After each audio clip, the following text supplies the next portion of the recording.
Si pasamos ahora a ver cómo se distribuyen las urbanizaciones informales, podemos ver que esta distribución no es homogénea hacia el interior del conurbano, ¿sí? Los datos indican que en la primera corona o en el primer anillo, las villas y los asentamientos se distribuyen en proporciones muy semejantes. Si vemos el gráfico podemos advertir que las villas representan el 55,1% y los asentamientos el 44,9% en la primera corona. Si seguimos observando el cuadro podemos ver que en la segunda y la tercera corona las villas van perdiendo importancia, predominando ahora los asentamientos como estrategia principal de ocupación del suelo. Los asentamientos representan en la segunda y la tercera corona el 80,7% y el 98,2% respectivamente. La mayor preponderancia de los asentamientos sobre las villas, sobre todo en la segunda y en la tercera corona del Gran Buenos Aires, no es casual, sino que responde a la mayor disponibilidad de suelo urbano. Si bien el acceso al suelo es limitado también en el Gran Buenos Aires, aún así sigue siendo más sencillo para los sectores populares acceder a un lote en el Gran Buenos Aires que hacerlo en la ciudad. De hecho, hay diversos estudios que confirman que en la actualidad las villas ubicadas en la ciudad ya no cuentan con espacios libres para que nuevas familias se asienten.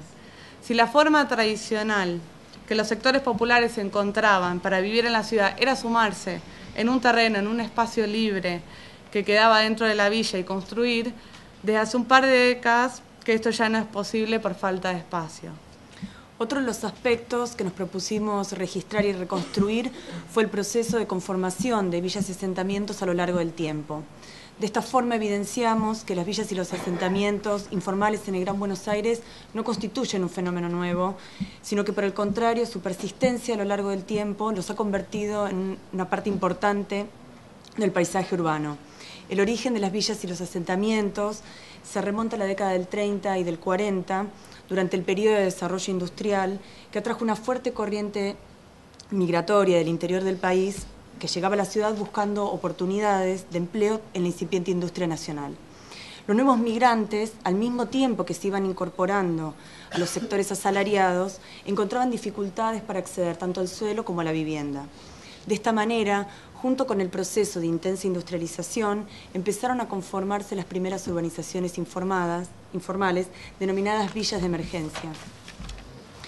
Esta denominación surge en relación al carácter transitorio que se pensaban que iban a tener estas formas de hábitat popular, como una etapa intermedia hacia un mayor grado de formalidad, tanto en relación al trabajo como a la vivienda.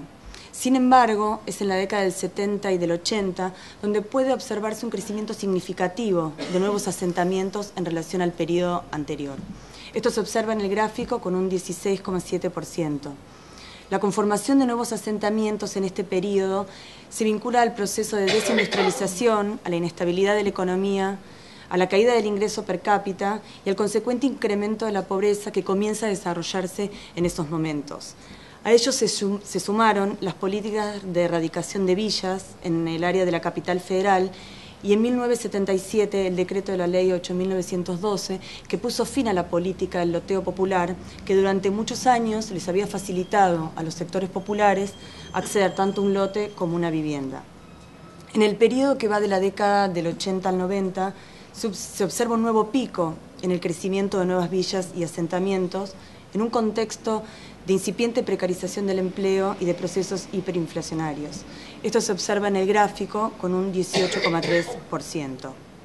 En la década del 90, el ajuste económico, la reforma del Estado, la precarización del empleo y la caída del salario real, entre otros aspectos, dieron lugar a los fuertes procesos de cambio estructural que culminaron con la crisis política, social, económica del 2001.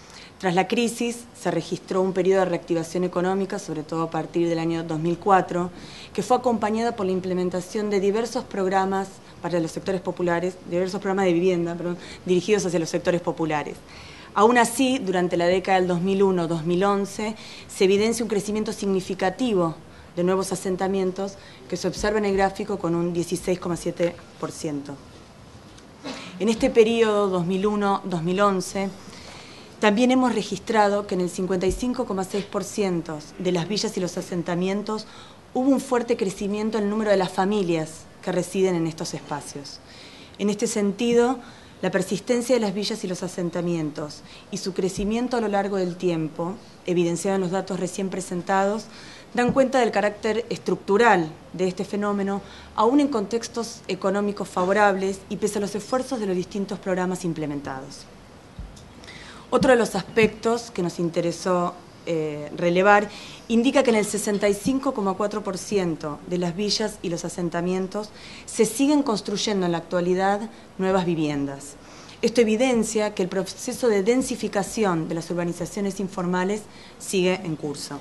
Por otra parte, hemos registrado que en la actualidad las nuevas generaciones, al formar sus propias familias, permanecen en el mismo barrio en el que crecieron.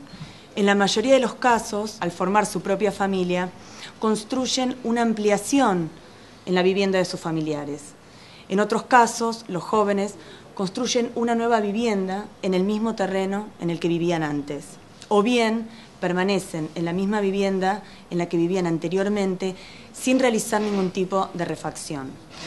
Solo en un 17,5% de los casos, las nuevas generaciones, al formar su propia familia, se ubican en una vivienda fuera del barrio de origen. Este movimiento no significa necesariamente el desplazamiento hacia la ciudad formal, sino que por el contrario muchas veces tiene que ver con el desplazamiento de un barrio informal a otro.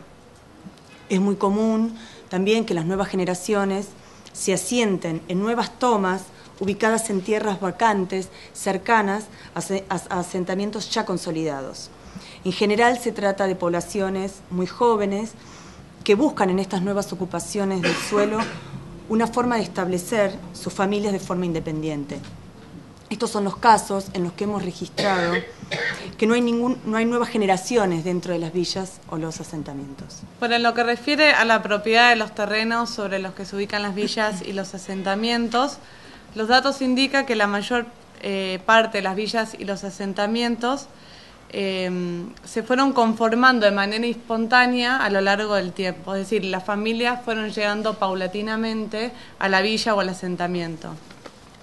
Según los datos de la encuesta, en el 52,4% de los casos, las villas y los asentamientos están ubicados sobre tierras fiscales, en su mayoría en tierras de jurisdicción municipal, mientras que en un 22,9% de los casos, las villas y los asentamientos se ubican sobre tierras que pertenecen a un privado. También hemos registrado situaciones mixtas de tipo de dominio, es decir, situaciones donde la propiedad de la tierra se distribuye entre diversos actores.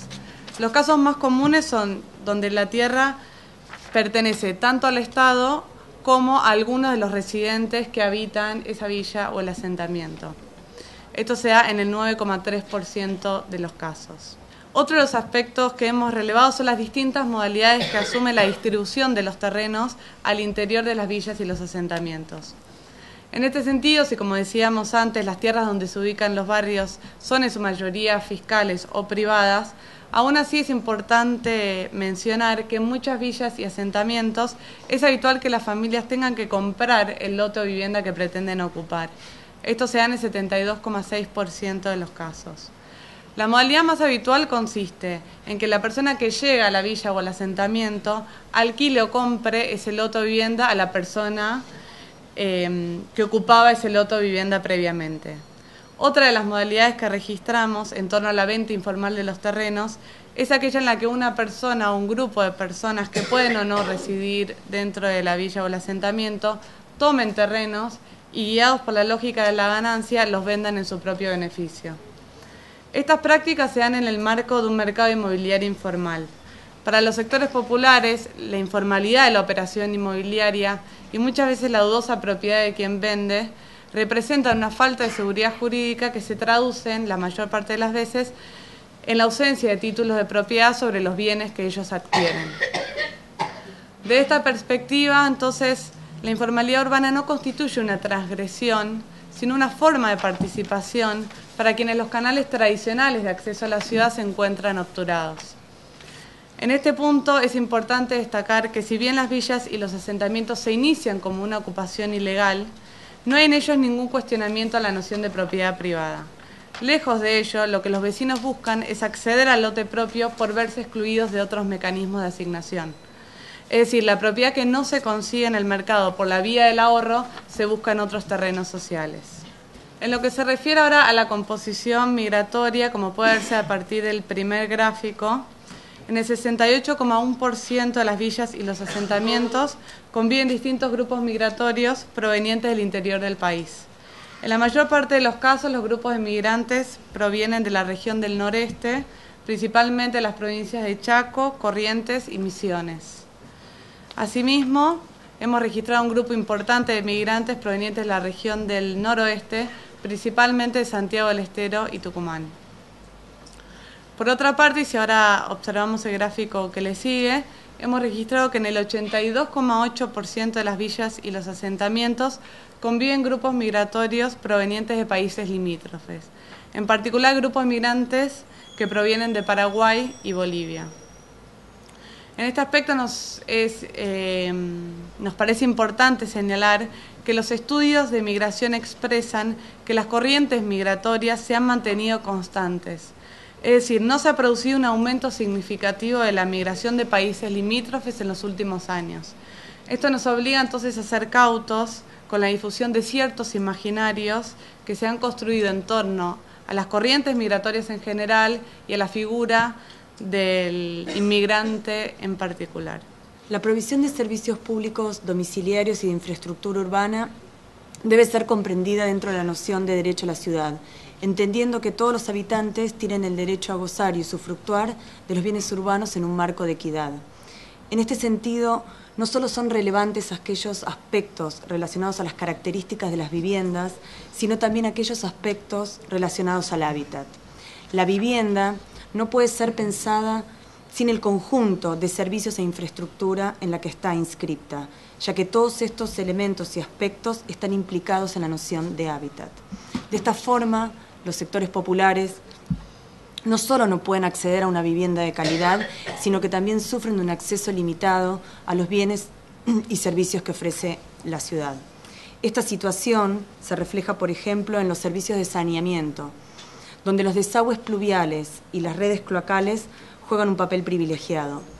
Los datos de la encuesta revelan que el 85,2% de las villas y los asentamientos no cuentan con redes cloacales. La ausencia de redes cloacales es suplida, en el mejor de los casos, por la utilización de pozos con cámara séptica o por pozos ciegos, aunque ninguno de estos dos sistemas alternativos tiene el impacto sanitario de la red cloacal. En lo que se refiere al sistema de desagües pluviales, los datos de la encuesta revelan que el 79,9%, el 80% de las familias, de las villas y los asentamientos no cuentan con el servicio de desagües. La carencia de redes cloacales, tanto como el déficit de desagües pluviales en las inmediaciones de villas y asentamientos, se traduce la mayor parte de las veces en la presencia de aguas contaminadas y en la diseminación de plagas que ponen en riesgo la salud de los residentes en estos espacios. En lo que respecta a los servicios de alumbrado público y de recolección de residuos, los datos de la encuesta revelan un mayor grado de extensión con respecto a los servicios antes mencionados. De este modo, los datos indican que el 79,4% de las villas y los asentamientos cuenta con alumbrado público. Cabe destacar que si bien el grado de extensión de este servicio es alto, muchas veces el mantenimiento del mismo es discontinuo. Rara vez se reponen las luminarias, por lo que esta tarea muchas veces queda a cargo de los propios vecinos del barrio. Con respecto a la recolección de residuos, el 81,6% de las villas y los asentamientos cuenta con el servicio de recolección. Sin embargo, es importante destacar que en estos espacios el servicio de recolección no siempre se realiza con una periodicidad diaria, sino que la mayor parte de las veces la prestación del servicio es discontinua.